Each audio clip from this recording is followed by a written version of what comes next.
I thought I knew my wife. 20 years of marriage, 2 beautiful kids, a home we'd built together. I was wrong. Dead wrong. The night the police showed up at my door with a restraining order, accusing me of abuse I'd never committed, I realized the woman I'd loved was a stranger. While I was working late nights as a high school principal, providing for our family, Elena was plotting my destruction. She'd been draining our bank accounts, meeting with divorce lawyers, and worst of all, coaching our children to fear me. But her biggest mistake? She underestimated me. She wanted to steal my children, my home, my entire life, all based on a lie. She tried to destroy me, but I made sure she faced the consequences of her toxic betrayal. Some people play dirty, but I played to win. If you are watching this right now, drop a comment, letting me know where you are viewing from. Kindly hit the like and subscribe to hear more real stories about family loyalty and betrayal. They might just change how you see your own relationships. My name is Richard Miller. I am 55 years old, and for the last 15 of those years, I've been the principal of Northwood High. It's more than a job, it's a calling. I know the names of almost all 900 students. I know which ones need a little extra encouragement, and I know which ones are just having a bad day. My office is a place of order and reason in a world of teenage chaos.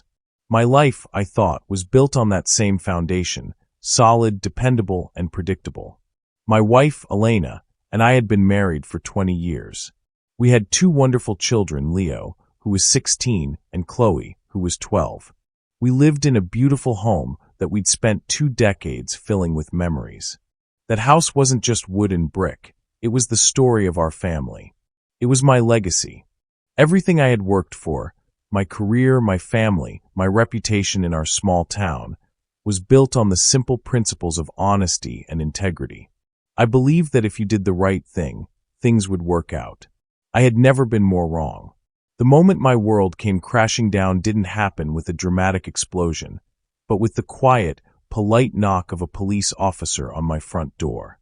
I had just gotten home from a long day of parent-teacher conferences. I was tired, my tie was loosened, and all I wanted was to sit down with Elena and hear about her day. I remember smelling the roast she had put in the oven. It smelled like home. It smelled like a lie. I opened the door to 2 officers, a man and a woman.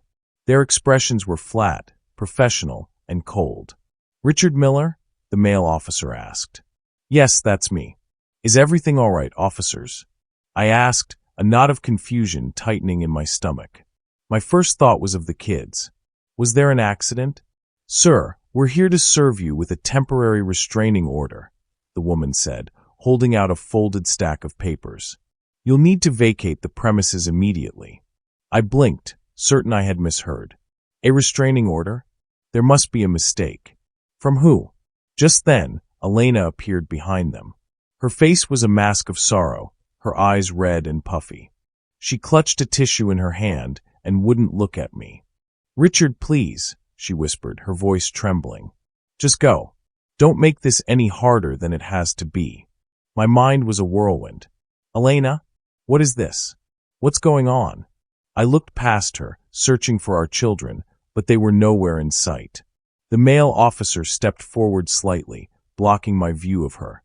"Sir, the order states you are to stay at least 100 yards away from your wife and children, and from this residence. Your wife has alleged that you assaulted her. She claims you pushed her during an argument this morning." The words hit me like a physical blow. Pushed her.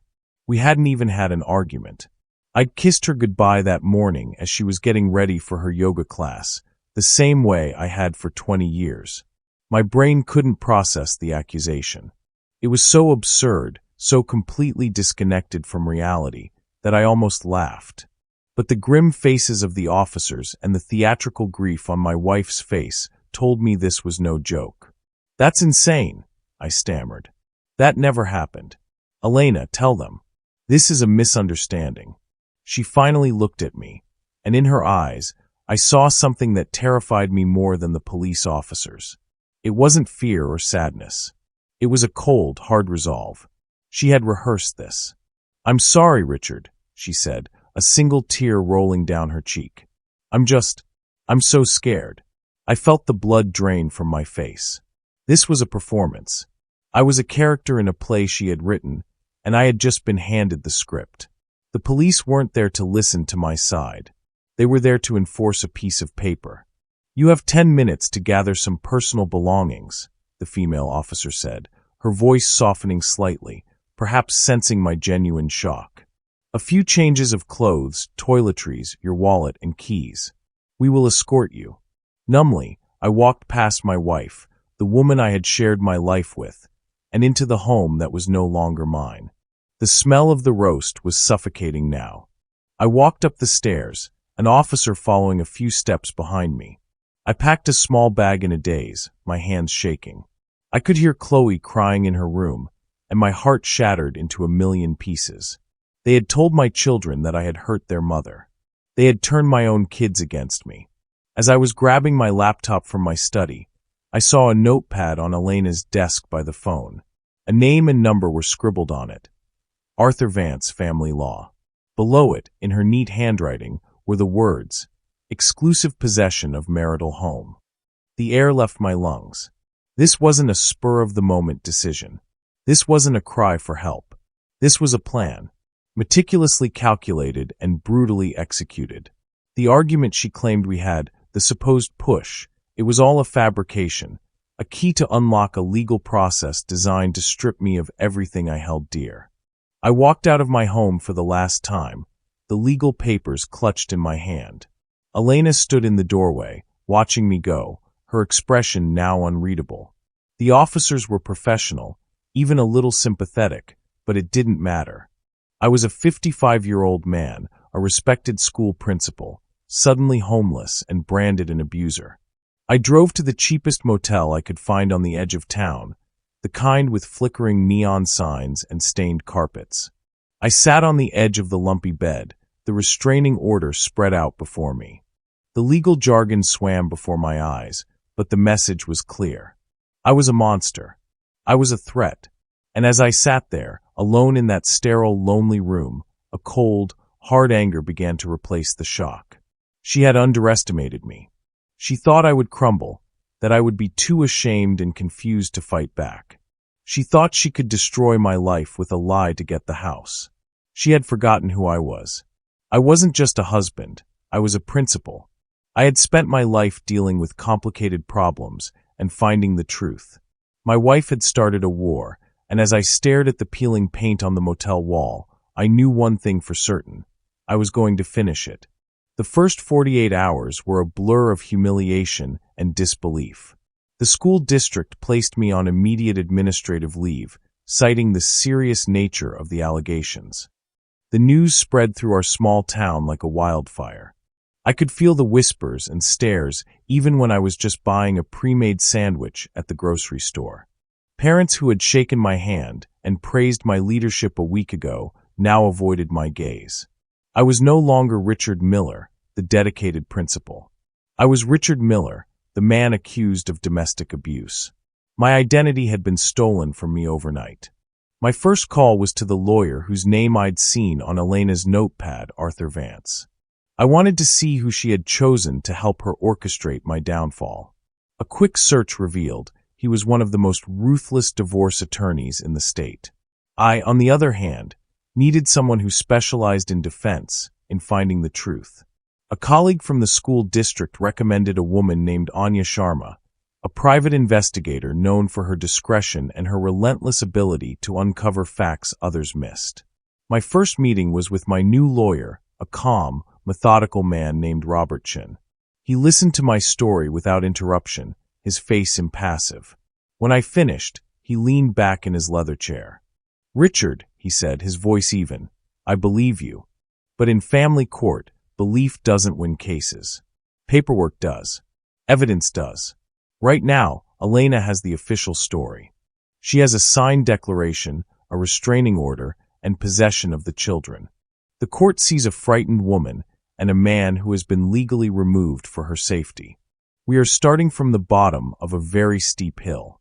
His words were a cold splash of water, but I needed to hear them. "So, what do? We fight fiction with fact," Robert said, leaning forward. We need to prove not only that you didn't do what she said, but that she had a motive to lie. A powerful one. This is where your investigator comes in. I want her to dig into everything. Finances, communications, her social life. Everything. That afternoon, I met Anya Sharma in a quiet coffee shop. She was younger than I expected, with sharp, intelligent eyes that seemed to see right through me. She didn't offer sympathy. She offered a plan. People who construct elaborate lies always leave a trail, she told me, stirring her tea. They get arrogant. They think they're smarter than everyone else. Our job is to find the breadcrumbs. I gave her everything I could, bank account numbers, social media passwords I still had access to, names of Elena's closest friends. I felt a deep sense of shame handing over the keys to my private life, but I was desperate. The first breadcrumb Anya found was financial. For the last 3 months, Elena had been making regular, weekly cash withdrawals from our joint savings account. Not large amounts, just a few $100s at a time, small enough to fly under the radar. But they added up. Over $10,000 was missing. When Anya dug deeper, she discovered Elena had also secretly opened a credit card in her own name 6 months ago. The bill was sent to a P.O. box, and it was nearly maxed out. On what? I had no idea. This shows premeditation, Robert explained over the phone. This wasn't a spontaneous accusation after a fight. This was a planned event, and she was building a nest egg for it. The knowledge that she had been methodically draining our shared future while smiling at me over dinner made me physically sick. Every "I love you," every shared laugh over the past few months now felt like a carefully crafted lie. My heartbreak was quickly being consumed by a cold, burning rage. I tried calling my children, but my calls went to voicemail. I sent texts telling them I loved them and that I was innocent, but I received no reply. I imagined Elena standing over them, coaching their responses, feeding them her poison. The thought of her turning my own son and daughter against me was a unique form of torture. Leo, at 16, was old enough to be skeptical, but Chloe was so young. She adored her mother. My daughter was probably terrified of me. The real blow came a week later. Anya called me for an urgent meeting. We met back at the same coffee shop. She slid a plain brown envelope across the table. I followed the money from the credit card, she said quietly. There were several recurring charges. A fancy restaurant downtown, a boutique hotel an hour away, and ticket purchases. 2 tickets for everything. My heart hammered against my ribs. I knew what was coming. She's been seeing someone, Richard, Anya said, her voice gentle but firm. His name is Julian Croft. He's a real estate developer she met through her yoga studio. They haven't been very discreet. I opened the envelope. Inside were photographs. Pictures of Elena laughing with another man, holding his hand, kissing him in a restaurant parking lot. He was younger, with the kind of polished, confident look of a man who had never known a day of real struggle. They looked happy. They looked like a couple building a life together. My wife, with another man. The empty bank account was just the beginning. The lies about our marriage were devastating. But seeing those pictures, seeing the woman I loved give another man the smile that used to be mine, made my blood run cold. It wasn't just about the house anymore. It was about erasure. She was trying to delete me from my own life and replace me with him. But Anya wasn't finished. She pushed one last document across the table. It was a printout of a preliminary mortgage application. It was for a new house, a large, modern property on the other side of the state. The applicants were listed as Elena Miller and Julian Croft. The section for the down payment stated, "Pending settlement from divorce." I stared at the paper, the words blurring through a haze of fury. This was the motive. The whole, ugly, greedy picture. She didn't just want to leave me. She wanted to leave me with nothing, using my half of our life savings as the down payment on her new life with her new man. The abuse allegation wasn't just a tactic. It was the cornerstone of her entire plan. By framing me as an abuser, she could get emergency custody of the kids, sole possession of the house, and a sympathetic judge who would award her everything she wanted. I thought of my children. She was planning to uproot them, to take them away from their home, their school, their friends, and their father, all to start a new life with a man they barely knew. I looked up from the documents, my hands clenched into tight fists. The shock was gone. The grief was gone. All that remained was a single clear thought. She had made a terrible mistake. She thought she was fighting a broken man. She was about to find out she was fighting a father who would burn the world down to protect his kids. The weeks that followed were the longest of my life. I was living in a sterile extended-stay hotel, surrounded by traveling salesmen and families between homes. Every morning, I woke up to the sickening realization that my life was no longer my own. It was a case file on a lawyer's desk, a topic of gossip in the grocery store aisles, and a source of shame that clung to me like a damp coat. My communication with my children was limited to short, stilted phone calls, supervised by Elena. I could hear her in the background, telling them what to say. Leo sounded distant and angry. Chloe just sounded scared. Every call ended with me feeling more helpless than before. The breaking point didn't come from a legal setback or a new piece of evidence. It came from a picture. I was scrolling through social media one night, a masochistic habit I had developed to see glimpses of the life I was locked out of. And there it was, a post from one of Elena's friends. It was a photo from a weekend barbecue. In the picture, Elena was standing in our backyard, by the rose bushes I had planted for her on our 10th anniversary. She was smiling, a glass of wine in her hand. My children Leo and Chloe were on either side of her, their smiles looking forced. And standing behind them, with his hand possessively on Elena's shoulder, was him. Julian. He was in my home, standing in my garden, with his arm around my wife, next to my children. He was wearing a shirt I recognized, one of my favorite polo shirts that I'd left behind in my closet. Something inside me snapped. It was the sheer arrogance of it, the complete and utter disrespect. They weren't just stealing my future. They were rewriting my past, inserting him into the spaces that I had built. That man was wearing my shirt in my yard, next to my kids, while I was being portrayed as a monster who wasn't safe to be around them. The humiliation and rage boiled over into a cold, diamond-hard resolve. I was done being a victim. I was done waiting and reacting. The next morning, I was in Robert Chen's office at 8 a.m. sharp. Anya was there on speakerphone. "That's it," I said, my voice devoid of the despair that had been my constant companion. "No more defense. We're going on the attack.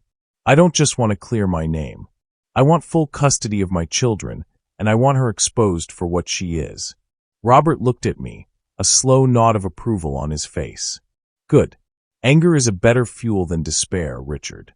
So what's our move?" "Elena thinks she's in control," I said. "She believes she has the perfect story. We're going to let her keep believing that, right up until the moment we dismantle it, piece by piece, in front of a judge." For the next hour, the three of us laid out the plan. It was a multi-pronged strategy designed not just to win, but to leave no doubt in the judge's mind about who the real victim was. Part 1. The Financial Noose. Anya had already uncovered the secret bank accounts and the siphoned money. The next step was to subpoena the records for the P.O. box and the new credit card. Robert would use this to paint a clear picture of financial deceit. "We will show a pattern of behavior," Robert explained. "A person secretly moving assets and opening hidden lines of credit isn't a victim reacting to abuse. They're a predator setting a trap." Part 2. Exposing the replacement. Anya's photos of Elena and Julian were damning, but we needed more. We needed to prove this wasn't just a fling, it was a long-term plan. Anya's job was to dig into Julian's life. Was he financially stable? Did he have a history of this? We needed to show the court that Elena was planning to move my children into a life with this man, a complete stranger, funded by my money. Anya suggested a new angle, tracking their digital footprint. They were arrogant enough to be planning their new life openly. Part 3. The character assassination of her. "Right now, she's the sympathetic figure," Robert said. "We need to change that narrative. You've been a principal for 15 years. You've passed countless background checks. We need character witnesses. Not just a few friends, but a flood of them. Parents of students, teachers, board members, community leaders. We'll get signed, notarized affidavits from every single one of them, attesting to your character, your patience, and your integrity. I started making a list of names immediately. These were the people whose children I had guided and protected for years. It was time to ask them to do the same for me. Part 4. The Silver Bullet. This was the riskiest, but most critical part of the plan. We had to directly disprove the abuse allegation. Since there were no witnesses to an event that never happened, we had to attack her credibility. Anya proposed a bold idea. People like Elena, they can't help but brag, she said. She told someone about her plan. A friend, a family member. Someone she trusted to be on her side. We need to find that person. Anya would start by discreetly interviewing Elena's circle of friends, a few from her yoga class and some old college acquaintances. She would approach them not as an investigator, but as a researcher for a vague legal case, asking general questions to see who might be willing to talk. It was a long shot, but if it paid off, it would be the nail in her coffin. My role was to be the perfect defendant. I would comply with every court order. I would be polite and calm during the supervised calls with my children. I would not badmouth their mother. I would document everything, every missed call, every stilted conversation. I would present myself as the stable, reasonable parent, while we quietly gathered the ammunition to prove she was a manipulative, deceitful liar. As we finalized the strategy, I felt a sense of purpose for the first time in weeks. I wasn't just a man fighting for his house. I was a father fighting for the soul of his family. Elena had set a chessboard, thinking she was playing against a pawn. She was about to discover she was playing against a king who had every piece moving in concert against her. The preliminary court date was set for 6 weeks away. She would walk into that courtroom expecting a swift, easy victory, ready to deliver her tearful, practiced performance. She had no idea that we weren't just coming to defend. We were coming to prosecute. The confrontation was coming, and I would be ready. I would watch her lies unravel, and I would take my children back. The day of the hearing arrived on a crisp autumn morning. I put on my best suit, the one I wore for graduation ceremonies. It felt like a suit of armor. I walked into the courthouse, my lawyer Robert by my side, feeling a strange sense of calm. The fear and confusion had been replaced by a cold, steady resolve. All the pieces were in place. All I had to do now was watch them fall. Elena was already there, sitting with her lawyer. She was dressed modestly in a gray dress, her face a carefully constructed mask of victimhood. She shot me a look of practiced fear as I entered, a little performance for anyone who might be watching. Julian was nowhere in sight. Of course not. His role was to wait in the wings until she had secured the money. When the judge called our case, Elena's lawyer went first. He painted a masterful picture of a terrified woman trapped in a marriage with a controlling, emotionally volatile man. He described the alleged incident, the argument, the push, with dramatic flair. He spoke of my job as a principle, not as a sign of my character, but as evidence of my authoritarian nature. It was sickening to listen to, but I kept my expression neutral, just as Robert had instructed. Then, Elena took the stand. She was brilliant, I had to give her that. She cried at all the right moments. Her voice trembled as she recounted the story she had invented, a story of me losing my temper over something trivial and shoving her against the wall. She looked at the judge, her eyes wide and pleading. "I was so scared," she whispered. "Not just for me, but for my children. I just want them to be safe." Her lawyer finished. "No further questions, Your Honor." Now it was our turn. Robert stood up, calm and collected. "Mrs. Miller," he began, his voice polite, "you've testified that your husband's behavior became volatile and controlling. Is that correct?" "Yes," she said, dabbing her eyes with a tissue. "And this alleged assault was the culmination of this behavior, forcing you to take these drastic steps to protect yourself and your children?" "Yes, absolutely," she said firmly. Robert walked toward the witness stand, holding a file. "It must have been a great financial strain, then, to suddenly have to support yourself and 2 children on your own. Elena's eyes flickered with uncertainty. It has been very difficult. Which is why, I imagine, you were so careful with the family's finances leading up to your separation? Robert asked, his tone still gentle. Yes, of course. Then he lowered the boom. In that case, can you please explain to the court these 17 cash withdrawals from your joint savings account, totaling over $10,000, made in the 12 weeks prior to you filing this order? He placed the bank statements on the ledge in front of her. Elena paled. Those were for groceries. Household expenses. $10,000 in 3 months for groceries, Mrs. Miller? For a family of 4. Robert asked, raising an eyebrow. And can you explain this credit card, opened in your name 6 months ago, sent to a P.O. box you opened without your husband's knowledge, which is now carrying a balance of nearly $15,000? He added the credit card statements to the pile. Her lawyer jumped to his feet. Objection. Relevance. Your Honor, Robert said smoothly, it is highly relevant. It speaks to a pattern of deceit and premeditation that completely contradicts the witness's claim of being a frightened victim acting spontaneously. Objection overruled, the judge grumbled. Answer the question, Mrs. Miller. Elena stammered, unable to form a coherent sentence. She claimed the card was for emergencies. Robert then produced the itemized statements, reading out the charges: expensive dinners, weekend stays at boutique hotels, designer clothes. Were these all emergencies, Mrs. Miller? Or were they expenses for a life you were hiding from your husband? Her composure was cracking. She stared at Robert with pure hatred. The mask was slipping. He moved on. Let's talk about your relationship with a Mr. Julian Croft. He's a friend, she snapped. A friend? Robert asked. He turned, and an assistant brought a large monitor forward, facing the judge and the witness stand. He clicked a button. The first image that appeared was a photo of Elena and Julian kissing in a restaurant parking lot. Elena gasped. The next photo showed them holding hands, laughing. Another showed them at a jewelry store, looking at rings. Does this look like a platonic friendship to you, Mrs. Miller? She was speechless, her face turning a deep shade of red. And is this your signature, along with Mr. Croft's, on a preliminary mortgage application for a 5-bedroom home in Westgate? Robert continued, placing the application in front of her. An application that lists the down payment as pending settlement from divorce? Elena looked from the photos to the application to the judge, her eyes wild with panic. Her entire story was unraveling.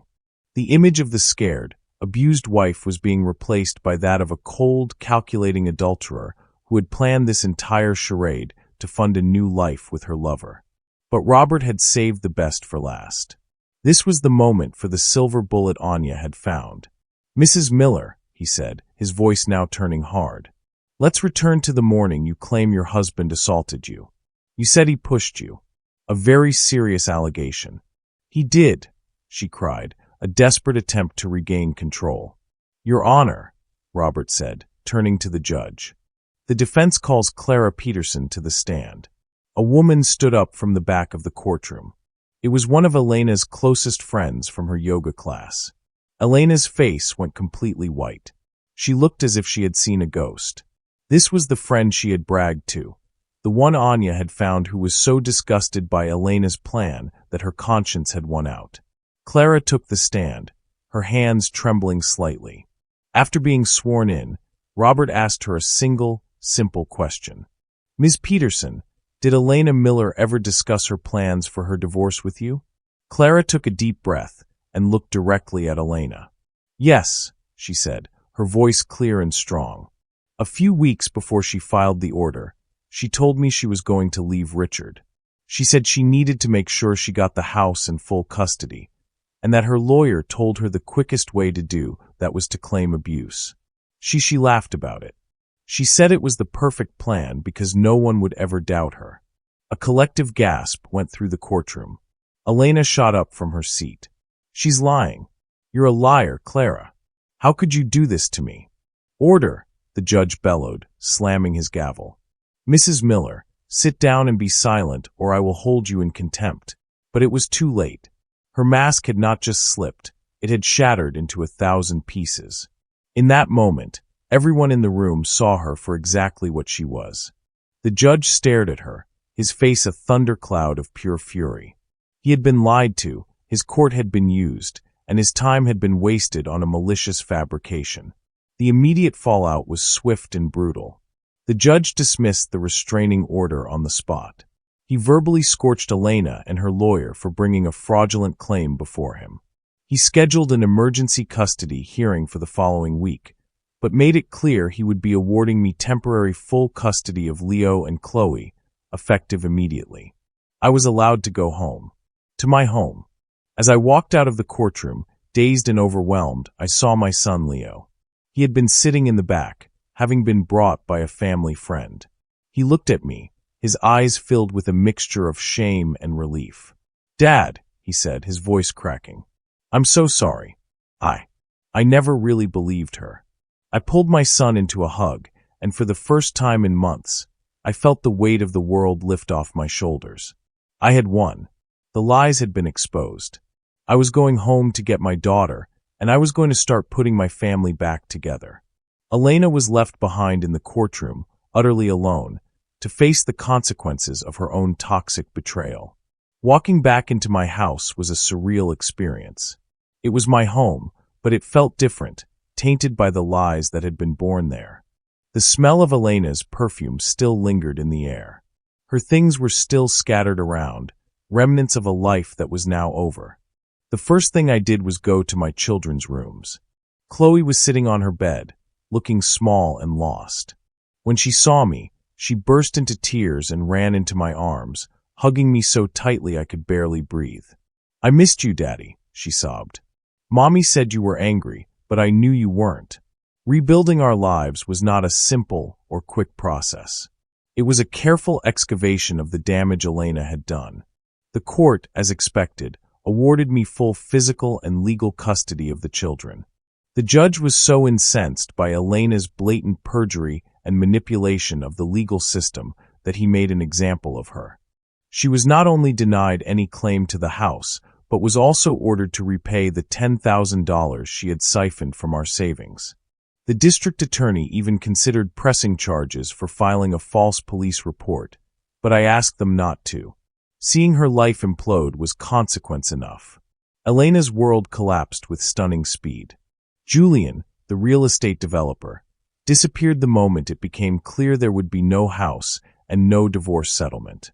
He was interested in her assets, not her. Many of her friends, disgusted by what she had done to me and what she had put her own children through, turned their backs on her. She was forced to move into a small, run-down apartment across town. She had tried to take everything from me, and in the end, she was the one who lost it all. The most difficult part was healing the wounds she had inflicted on our children. We started family therapy. Leo carried a heavy burden of guilt for not speaking up sooner, for being swayed by his mother's tears. Chloe was confused and hurt, struggling to understand how the mother she adored could tell such terrible lies. It took months of patience, long talks, and unconditional love to rebuild their sense of security. I had to show them, day by day, that our home was a safe place again, a place built on truth, not deception. My own healing was a slower process. I had to come to terms with the fact that the woman I had spent 2 decades loving was a stranger. Looking back, I could see the red flags I had ignored. Her growing sense of entitlement, her subtle complaints about our life being boring, her increasing secrecy. I had mistaken her discontent for a midlife malaise, not a sinister plot to destroy me. The lesson was a hard one. Trust is a fragile thing, and even in the most intimate relationships, you can never truly know what is in another person's heart. My reputation in the community was restored. The school board issued a formal apology, and I was reinstated as principal with their full support. The parents and teachers who had stood by me became closer friends than ever. They had seen the truth, and they had rallied around me and my children.